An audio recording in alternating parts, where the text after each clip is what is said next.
Colombia रे सेना विमान दुर्घटनाग्रस्त पेरू सीमांतवर्ती जंगल रे खसी पड़ी जलीगला प्लेन विमान रे थिले 80 सैनिक दुर्घटना रे अनेक मृत्यु होइतिबा आशंका करा जाउछि। एही विमानटी एक C-130 हरक्युलिस टैक्टिकल परिवहन विमान एथिरे एहा उड़ाण आरंभ करबा परे नियंत्रण हराई दुर्घटनाग्रस्त होइतिबा कोलंबिया प्रतिरक्षा मंत्री सूचना दैछन्ति।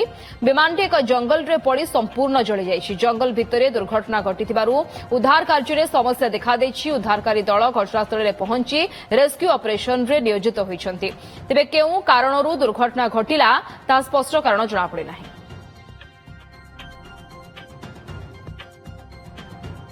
कोलंबिया रे सेना विमान दुर्घटनाग्रस्त पेरू सीमांतवर्ती जंगल रे खसी पड़ी जलीगला प्लेन विमान रे थिले 80 सैनिक दुर्घटना रे अनेक मृत्यु होइतिबा आशंका करा जाउछि। एही विमानटी एक C-130 हरक्युलिस टैक्टिकल परिवहन विमान एथिरे एहा उड़ाण आरंभ करबा परे नियंत्रण हराई दुर्घटनाग्रस्त होइतिबा कोलंबिया प्रतिरक्षा मंत्री सूचना दैछन्ति।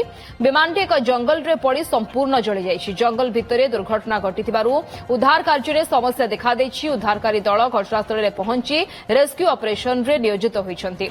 तेबे केउ कारणरू दुर्घटना घटिला ता स्पष्ट कारण जणा पड़े नाही।